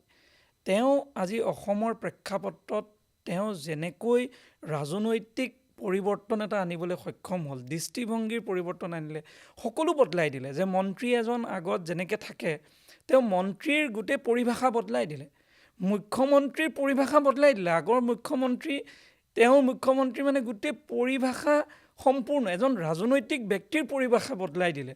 তো মই তেখেতৰ আগত কোনোবা এজন মানুহ ইমান জনপ্ৰিয় ৰাজনীতিবিদ হ'ব পাৰে, সেইটো মানুহৰ কল্পনাই নাছিলে। আজিৰ দিনত চেলিব্ৰিটি তেওঁ চবতকৈ হায়েষ্ট, মানে কি ক'ব আৰু, চেলিব্ৰিটি বুলি ডাঙৰ পষ্ট, ডাঙৰ এট্ৰেকশ্যন থকা চেলিব্ৰিটি। তো তেখেতৰ লগত যেতিয়া পাওঁ, তেখেতে পৰিশ্ৰম, চিন্তা, শক্তি, সামৰ্থ্য আৰু যিটো কমিটমেণ্ট, মানে সেইটোক আপুনি তাৰ তুলনা নাই। আমি মই নিজেও অনুভৱ কৰোঁ যে মই চাহ বাগিচাৰ সমাজখন বা দৰিদ্ৰ সমাজখনৰ প্ৰতি যেনেকৈ ভাবোঁ বা মোক কেতিয়াবা লাগে তেওঁ মোতকৈ বেছি ভাবে নেকি সমাজখনৰ কাৰণে। আমি ক'ৰবাত মিছ কৰিলেও তেওঁ মিছ নহয়। মোৰ ক'ৰবাত ভুল হ'লেও তেওঁৰ ভুল হোৱা মই দেখা নাপাওঁ। তো সেইকাৰণে এই সান্নিধ্য হৈছে। আৰু তেওঁক আমি চাইছোঁ, মানুহে কি কয় নকয় মই নাজানো দেই, মানুহৰ বিভিন্ন মানুহে নিজৰ ধৰণে বিশ্লেষণ কৰিব, কিন্তু তেওঁ মানুহৰ বহুত বেছি অন্যায় কৰিব নিবিচাৰে। কিন্তু মই চাইছোঁ, কিন্তু তেওঁক সহায় কৰা 1% যদি কোনোবা মানুহে ক'ৰবাত কেতিয়াবা সহায় কৰিছে, তেওঁ তাৰ কিন্তু ৰিটাৰ্ণ বা তেওঁ সেই মানুহজনক পাহৰি নাযায়। বহু ক্ষেত্ৰত মোৰ এইটো মই অভিজ্ঞতা পাইছোঁ তেওঁৰ। মই এনেকুৱা ধৰিছোঁ, মই বেয়া পাওঁ মানুহজনক, কিন্তু তেওঁ সেই ব্যক্তিজনে কিবা এটা ক'ৰবাত সহায় কৰি থৈছে, তেওঁ কিন্তু তেওঁক নাপাহৰে। তেওঁৰ আজিও কৈছে তেওঁ যে হিতেশ শইকীয়াৰ মই ঋণী হৈ আছোঁ। তেওঁৰ সেইটো মনত আছে। চাওক, দেৱব্ৰত শইকীয়াই তেওঁৰ বিৰুদ্ধে বেয়া বেয়া কথা কৈ থাকে, কিন্তু তেওঁ দেৱব্ৰত শইকীয়াৰ যাতে কিবা এটা ভাল হওক, তেওঁ এতিয়াও মনত ভাৱটো ৰাখি থৈছে। তো তেওঁৰ এইটো যিটো মানে ৰাজনৈতিক ক্ষেত্ৰত থাকিলে মানুহে নিষ্ঠুৰ হয় বুলি কয়, সংবেদনশীলতা নোহোৱা বুলি কয়, কিন্তু তাৰ কিন্তু আমি এটা ওলোটা প্ৰতিচ্ছবি মই নিজে দেখিছোঁ। সেইকাৰণে মই ভাবোঁ আমিও শিকিছোঁ বহুত। মইতো বহুতেই শিকিছোঁ। মইতো 90% কথা বহুত তেওঁৰ পৰা শিকিছোঁ। মানে তেওঁৰ সৰু সৰু কথা মানে মই শিকিছোঁ। মই এদিন এটা সৰু উদাহৰণ দিওঁ। তেওঁৰ চোফাত মানে বহুত মানুহ এদিনাখন তেওঁৰ ঘৰত বহুত মানুহ বহি আছে, বহুত মানুহ। তো সাধাৰণতে কোনোবা মানুহৰ ভাৱ হয় যে ইয়াত ইমান ভাল জেগাটোত চব মানুহ ইয়াত কিয় আহি বহি আছে। তেওঁৰ সেই হেৰিয়াৰ ঘৰত, তেওঁ তেতিয়া জোলালীৰ যিটো ঘৰ আছিলে তাত বহি আছিলে। তো তেওঁ পাহৰিল, ময়ো আছোঁ তাত। তো কোনোবাই মানুহখিনিক মানে কোনোবা আছিলে, তেওঁ উঠাই দিব বিচাৰিছে, যে উঠাই পেলাই বাহিৰত যাওক আৰু তেনেকুৱা কৰে। তেওঁ কি কৈছে জানানে? কৈছে যে এই যে চোফা যে মই যে আজি কিনিছোঁ, বহিছোঁ, এইটো এই মানুহখিনিৰ কাৰণে। এই চোফাটোত মোতকৈ বেছি অধিকাৰ তেওঁলোকৰ আছে, তেওঁলোকক বহিবলৈ দিব লাগিব। সৰু কথা একদম। মই ভাবিছোঁ কিমানলৈকে তেওঁ ভাবে যে এইটোত তেওঁ মানে ইমান সৰু কথা, তেওঁ সেইটো কিন্তু ভাবে। মানে কিমানলৈকে তেওঁ চিন্তা কৰে যে মানুহজনৰ দুখ কষ্ট। আমি গাড়ীত আহি থাকোঁ, মই প্ৰায় দেখিছোঁ মানুহে ৰাস্তাত ৰখি থাকে, তেওঁ ৰখাই দিয়ে গাড়ী, ৰখাই মানুহজনক চুই যায়, কথা এটা পাতি যায়। তেওঁ জানে মই হেৰি নাই, কিন্তু সেইকণ যে কৰিলে সেইটো তেওঁৰ মানে সিমানটো ফিল কৰিব পাৰে। সকলো মানুহকেতো আৰু আঁচনি চাচনি বা বয় বস্তু নালাগে। বহুত মানুহে জানে যে ভোট দিব। চাওক, মানুহে তেওঁক চাবলৈ আহে, ভোট দিব, সেইটো থাকে, সেইটো নকৰিলেও হয়, কিন্তু তেওঁ কৰে। আৰু আপুনি এক্টিং ইমান কৰিব নোৱাৰে যদি আপোনাৰ ভিতৰত নাথাকে নহয়। এদিন পাৰিব, দুদিন পাৰিব, আপুনি দেখিছেনে? আপোনাৰ দিন নাই, ৰাতি নাই, একে ধৰণৰ। গালি চালি পাৰিছেনে কেতিয়াবা? এই সদায় কি তেওঁৰ পৰা বহুত, তেওঁৰ পৰা আমি গালি খাই থাকোঁ। যিসকল তেওঁৰ ঘনিষ্ঠ, আমিহে বেছি গালি খাওঁ। কি বিষয়ত পাৰে? বহুত বিভিন্ন কথাত। কিবা কাম নকৰিলে গালি পাৰে, ক'ৰবাত তেওঁৰ যিটো এটা পেৰামিটাৰ থাকে, সেই পেৰামিটাৰত নগ'লে গালি পাৰে, চিনচিয়াৰিটিত ক'ৰবাত অভাৱ দেখা পালে গালি পাৰে। তেওঁ বিভিন্ন বিষয়ত তেওঁ বহুত খাইছোঁ। সেইটো একো নাই। সেইটো মানে মোৰ দেউতাই সৰুতে যেনেকৈ পঢ়া বিভিন্ন কাৰণত পিটিছিলে বা গালি পাৰিছিলে, আজিও সেইটো কণ্টিনিউ আছে। সেইটো যেনিবা মানে মোৰ পিতৃৰ যিটো অভিভাৱকৰ যিটো দায়িত্ব আছিলে, সেইটো বৰ্তমান তেখেতে, আৰু সেইটো আমি খাই থাকোঁ। সন্ধিয়া অলপ দেৰি হোৱাৰ লগে লগে ভালেকেইজনৰ এটা পুৰণা ৰুটিন নিচিনা হৈ গৈছে তেওঁ ঘৰ পোৱাকৈ। চাওক, মই কৈছোঁ নহয়, তেখেতৰ লগত আমাৰ এনেকুৱা হৈ গ'ল, তেখেতক বহুদিন নেদেখিলে মনটো বেয়া লাগে। এনেই গৈ ঘৰত বহি 10 মিনিট কথা পাতি আহিলোঁ, একো কাম নাথাকে, গৈ লগ পালোঁ, কথা পাতিলোঁ, তেওঁৰ লগত অলপ সময় কটালোঁ, তেওঁৰ সান্নিধ্য পালোঁ বিভিন্ন কথা। সেইটোৱে আমাৰ আনন্দ।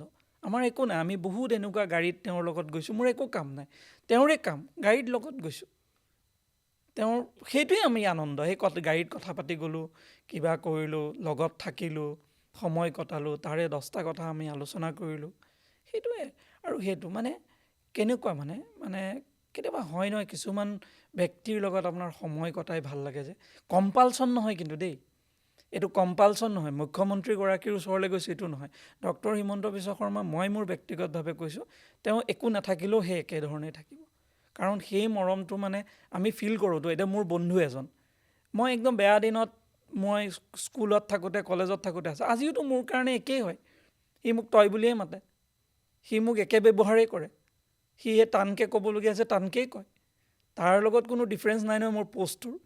সি পষ্ট নাথাকিলেও মোক একে মৰম কৰে, পষ্ট থাকিলেও একে মৰম কৰে। কেতিয়াবা সম্পৰ্কটো তালৈ গুচি যায়। সেইকাৰণে ডক্টৰ হিমন্ত বিশ্ব শৰ্মাৰ মুখ্যমন্ত্ৰীগৰাকীয়ে যিখিনি আমাক এগৰাকী মুখ্যমন্ত্ৰীয়ে নিৰ্দেশ দিয়ে, মুখ্যমন্ত্ৰীৰ নিৰ্দেশখিনি আমি পালন কৰোঁ। কিন্তু ডক্টৰ হিমন্ত দাই যিটো পল্লৱক কয়, সেইটো ব্যক্তিগত কিছুমান কথা থাকে, সেইটো আৰু সেইকাৰণেই তেওঁ কোৱা প্ৰতিটো কথা মানিছোঁ। মুখ্যমন্ত্ৰীয়ে কথা ক'লে হয়তো বিৰোধিতা থাকিব যে এইটো মই নামানিম, বা সেইটো পল্লৱ লোচন দাস জেনেৰেল ছেক্ৰেটাৰী, মুখ্যমন্ত্ৰী ডক্টৰ হিমন্ত বিশ্ব শৰ্মাৰ কথা পাতিলে কনফ্লিক্ট হ'ব। কিন্তু হিমন্ত দাই পল্লৱক ক'লে সেইটোত কোনো কনফ্লিক্ট নহয়। কিন্তু পলিটিকেল কথা বতৰাত কনফ্লিক্ট হয় নে? কনফ্লিক্ট মানে কেতিয়াবা কোনোবা এটা বিষয়ত তেওঁ সেইটো ক'লে আমি সেইটো বিষয় কওঁ যে কিবা থাকিলে সেইটো কওঁ যে দাদা এইটো নহয় সেইটো কওঁ। কিন্তু তেওঁ ব্যক্তিগত যেতিয়া কেতিয়াবা কিবা সিদ্ধান্ত লয়, এতিয়া ধৰিছোঁ মোকেই যোৱাবাৰ ক'লে তই খেলিব নালাগে, নেখেলিলোঁ। তাত আৰু মোৰ ইপছ এণ্ড বান নাই আৰু এইটো সমষ্টিত গৈ লাগে মানে লাগা নাই, সেইটো এটা অন্য। কিন্তু তেওঁ মোক খেলিব নালাগে তেওঁ ক'লে, হয়তো বেলেগ মানুহ হ'লে হয়তো বেলেগ ধৰণে ভাবিলে, কাৰণ হিমন্ত দাই মোক কৈছে, সেইটো মই কিয় পেলাম। আৰু তেওঁৰ প্ৰতি অগাধ বিশ্বাস, যি কৈছে শুনিছোঁ।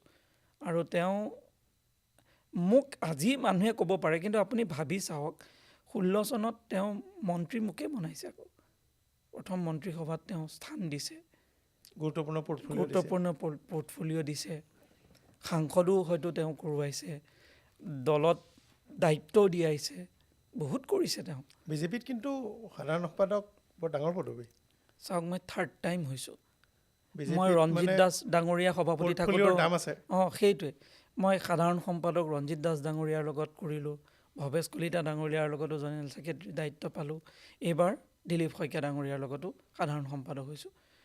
মোৰ কাৰণে বহুত ডাঙৰ অভিজ্ঞতা। আৰু মই যিটো ৰাজনৈতিক দলৰ আদৰ্শ বা ব্যক্তিসকলৰ লগত কাম কৰাৰ সৌভাগ্য হৈছে, সকলো ওচৰত পোৱাৰ এইটো এটা সৌভাগ্য দিয়কচোন। কিন্তু আপোনাৰ এক্সপেক্টেশ্যনৰতো লিমিট নাই। আপুনি ইটোৰ পিছত সিটো লাগে, সিটোৰ পিছত সিটো লাগে, সেইটো আপুনি কৈ থাকিব পাৰে। কিন্তু মৰমটোতো কম আপুনি কেনেকৈ ক'ব যে মোক মৰম কম পাইছোঁ। আৰু ব্যক্তিগতভাৱে ৰাজনৈতিক নেতাক পিছৰাৰ আবদাৰটো মানুহৰ বাঢ়ি গৈ থাকিব যে হৈ গ'ল আৰু ব্ৰহ্মপুত্ৰত এখন দলং আছিল, 2খন লগা হ'ল, 2খনৰ পিছত 3খন হ'ল, 4খন হ'ব, কিন্তু তাৰ মানে আমাৰ হৈ গ'ল বুলি ক'ব নেকি? আৰু কিবা ওলাব মানুহৰ থাকিব, সেইটো এজ পাৰ ইয়ৰ ৰিকুৱাৰমেণ্ট। আপুনিও নিজকে সেইটো লেভেলত ফিট কৰি ৰাখিছে নাই যে আপোনাৰ প্ৰয়োজনীয়তাটো দলত লাগিব নহয়। আপুনি দলৰ পৰা বিচাৰি থাকিব, সেইটো ঠিক আছে, কিন্তু দলতো ফিল কৰিব লাগিব যে এইজন ব্যক্তি প্ৰয়োজন, যে এই ব্যক্তিজন নাথাকিলে অসুবিধা হ'ব বা এওঁ থাকিলে কামখিনি সুকলমে হ'ব। তো আপুনিও কৰে, আপুনিও যিহেতু এটা ইনষ্টিটিউট চলাই আছে, চেনেল এটা চলাই আছে, আপুনিও তেনেকৈ বিবেচনা কৰে। কিছুমান মানুহ অপৰিহাৰ্য আপোনাৰ কাৰণে, তেওঁক আপুনি লগত ল'বই। সেই মানুহজনো নিজকে অপৰিহাৰ্য কৰি ৰাখিবৰ কাৰণে নিজকোতো সেই এক্সাৰচাইজটো কৰিব লাগিব যে মই অপৰিহাৰ্য হৈ থাকিবলৈ মোৰ যিটো কমিটমেণ্ট, মোক নিজকে ফিট কৰি ৰখা ছিষ্টেমটোত, সেইটোৰ প্ৰয়োজন। মই সেইটো কাৰণে নিজক বিশ্বাস কৰোঁ যে মই নিজক যদি ফিট কৰি ৰাখিব পাৰোঁ, তেতিয়াহ'লে দলে হয়তো বিবেচনা কৰিব। যদি মই নিজে ফিট নহওঁ আৰু মই দলৰ পৰা আশা কৰিম বা মই মুখ্যমন্ত্ৰীৰ পৰা আশা কৰিম বা বেলেগ আনৰ পৰা আশা কৰিম, তেতিয়াহ'লে এইটো সমীচীন নহয়। সেইকাৰণে নিজকো ফিট কৰি ৰখাটো প্ৰয়োজন। সেইকাৰণে চেষ্টা কৰিম নিজক ফিট কৰি ৰাখিবৰ কাৰণে, কিমানলৈকে পাৰোঁ সেইটোতো আৰু ভগৱানে জানে। আৰু সেইটো ধন্যবাদ জনালোঁ। সেয়া আছিল পল্লৱ লোচন দাস ডাঙৰীয়া, শুভেচ্ছা জনালোঁ। আৰু নিৰ্বাচনৰ পথাৰত লগ পাই থাকিম। আজিলৈ সামৰিছোঁ।